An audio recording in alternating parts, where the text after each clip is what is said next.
Another fat guy cooks.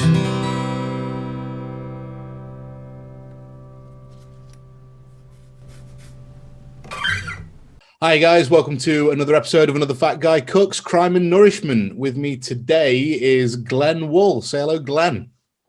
Hello, Glenn. How you doing, man? You good? Yeah, really good. Fantastic.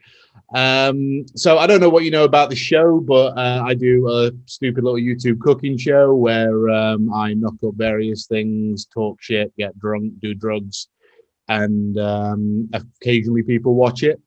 What I've invited you on to do is our crime and nourishment segment. So what we're going to do is, first off, ask you the main question. Why are you on death row? Well, it'll be something domestic based after being stuck with my wife and toddler. Domestic violence, surely. We don't know. We don't know what happened. I came to in a fog.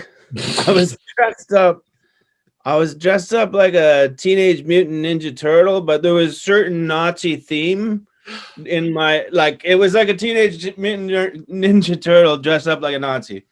Okay.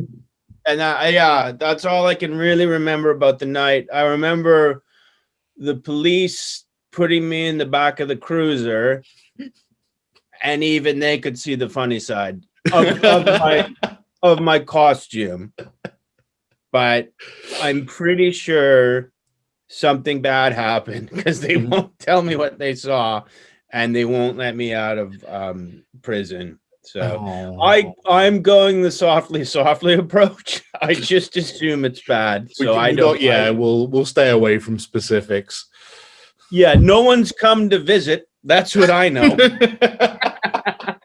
Now that doesn't mean they're dead, but it certainly is not proof of being alive. There's a lot of things worse than dead.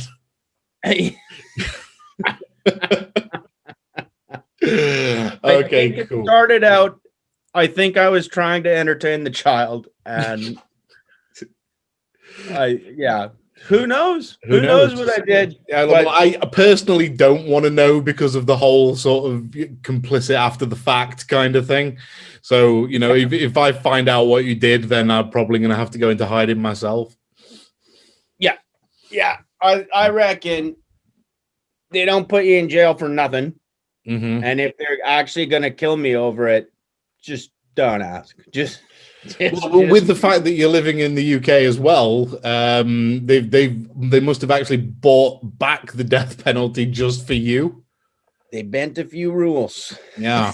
Yeah. So newsworthy, whatever it was.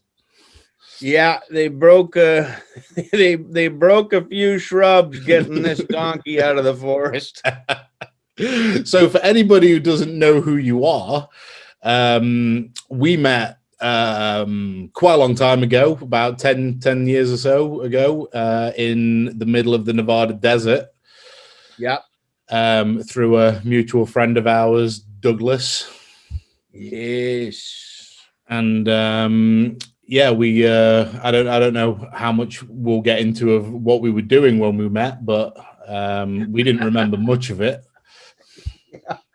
I'll tell you what, and not a lot of people know this, it was such a raging party that one of the Manson family was there.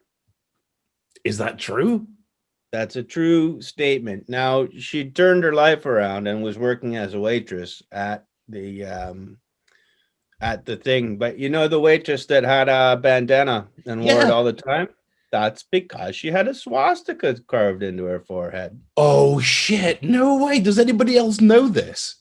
Well, I'm not the only one. No, I mean, of our group. Like, yeah. Oh, well, I never fucking knew that. Jesus.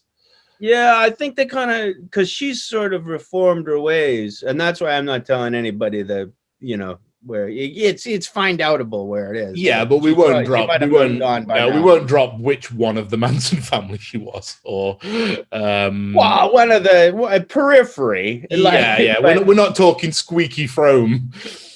No. Although I believe Squeaky is out and entitled to gainful employment if she so chooses to take it. Oh, I would totally fuck Squeaky now just because of how hot she was then. Yeah. You'd have to. You couldn't not if it was on the table. Hey, not everybody got to fuck the Beach Boys. No. she was fuck the Beach Boys hot. Yeah. She oh god, there was another one that there was the one Fat Paddy. I don't know what happened to her. I don't think she ever went to jail, or she did for not very long. I can't remember. Well, here's the thing, and you may or may not know this. The Manson family was much larger than they ever admitted to.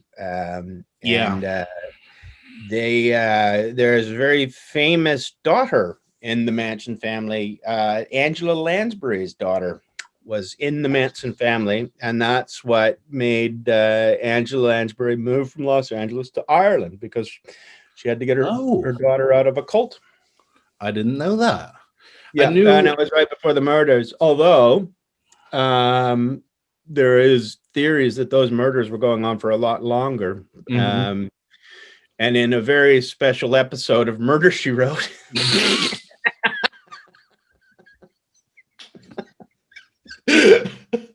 Well, I knew that there was shit that went on afterwards, because there was the gun shop heist that happened after Charlie had been put in prison, where a load of his followers went and robbed some gun store with some Aryan Nation guys, but then they all got caught. I didn't know about that. Yeah, well, but it turned into, from what it looked like, it was, Charlie giving out orders, for the Manson family to be doing more nefarious shit. But actually what it turned into was the Aryan Nation taking over the Manson family to steal guns to sell.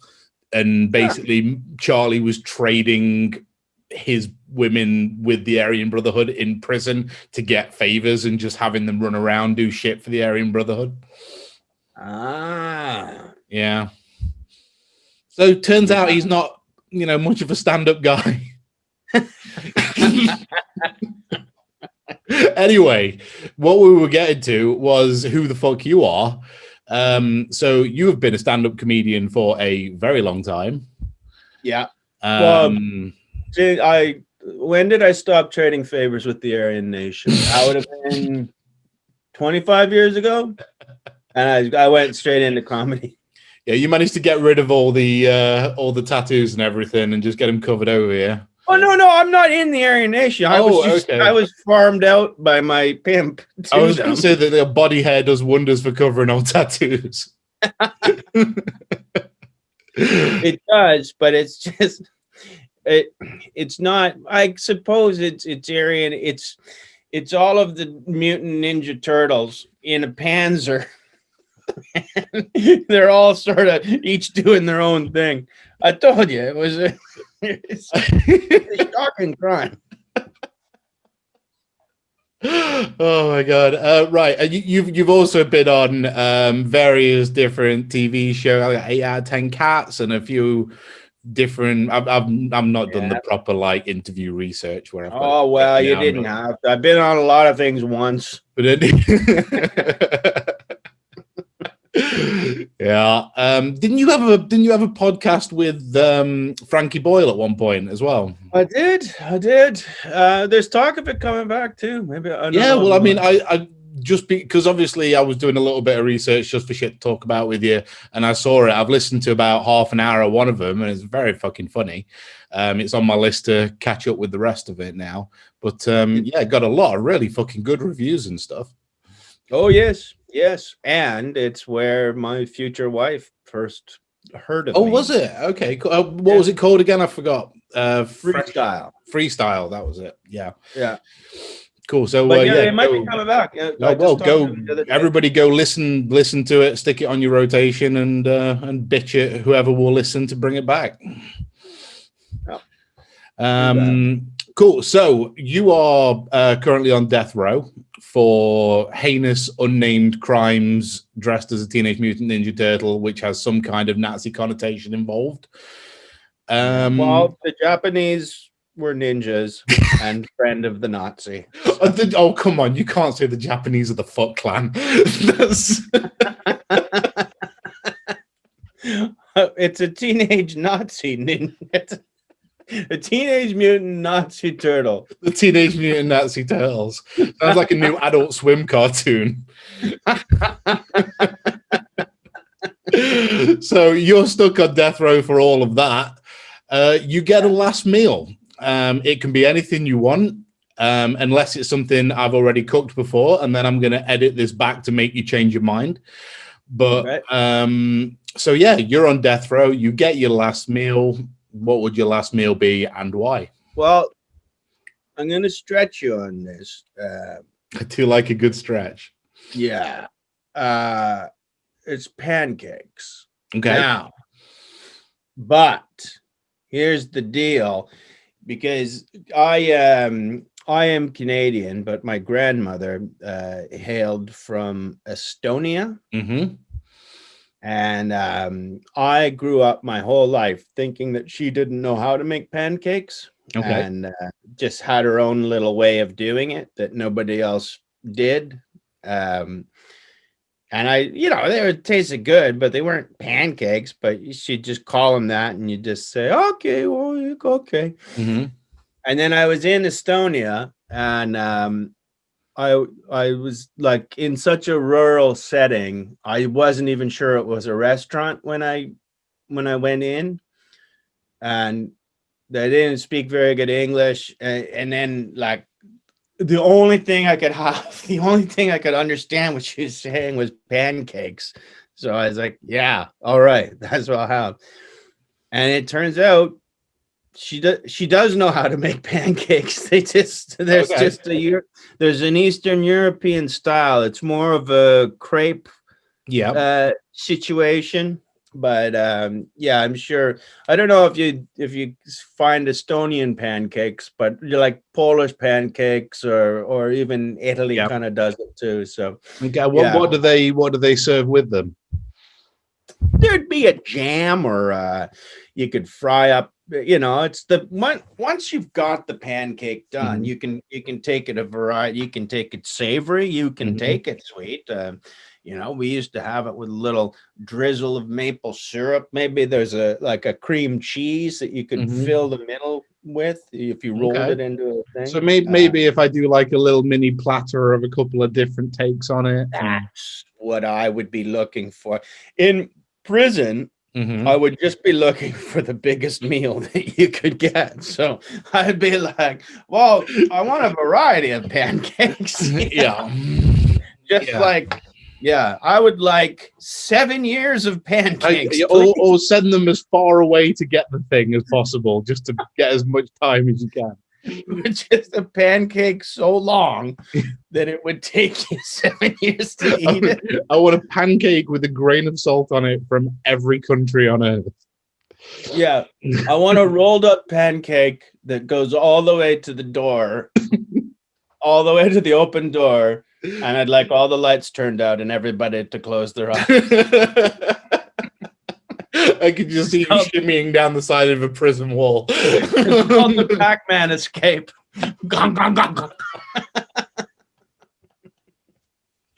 Okay, well, I can definitely do Estonian pancake. Yeah. Is there anything else you want to add to that, or you just happy with various pancakes? Various pancakes, yeah. Okay. Yeah. Let me think if there's another sort of Eastern Euro thing that you could do if you. Because is it true that wasn't your granddad or your dad quite well known, and also from Estonia or something? I read on Wikipedia. My dad was he was a well-known police officer. He was in the paper for. He broke some big case or something, right? I remember seeing some big thing about. I was trying to link it to Estonia, but yeah, he did. He caught Jeffrey Archer, when Jeffrey Archer Right. was. That's Yeah. right.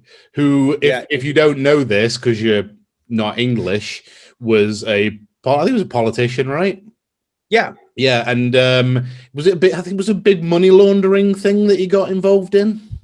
No, No? it was what he caught him was for. There was a company called Aquablast that used to clean buildings, and this was back when a lot of Britain was coal powered. That sounds like a douching agent. Yeah. Yeah. Sounds like like a new drug. Oh, he was all hopped up on Aquablast. But yeah, it was this like it's just basically a pressure washer that was clean because all the buildings were black with soot. Mhm. And it was sold to government as environmentally friendly or whatever, which it isn't. Like the color of your buildings does not have anything to do with the environment. It's not like you haven't shut down the coal mines or the coal furnaces. You're just like, well, it's not on the buildings anymore. But anyway, it was sold to the government, and it was backed by Jeffrey Archer, who, it was a Canadian company that my father investigated. Upon further review, was owned by Jeffrey Archer. So. Yeah, so it was kind of sneaking his own company into a government scheme to pay himself, and he was using his position to profit. Yeah. Luckily, that's the last time a Conservative MP ever did that. Yeah, so he basically just got caught for the thing that everybody still does constantly. Yeah, I think it probably.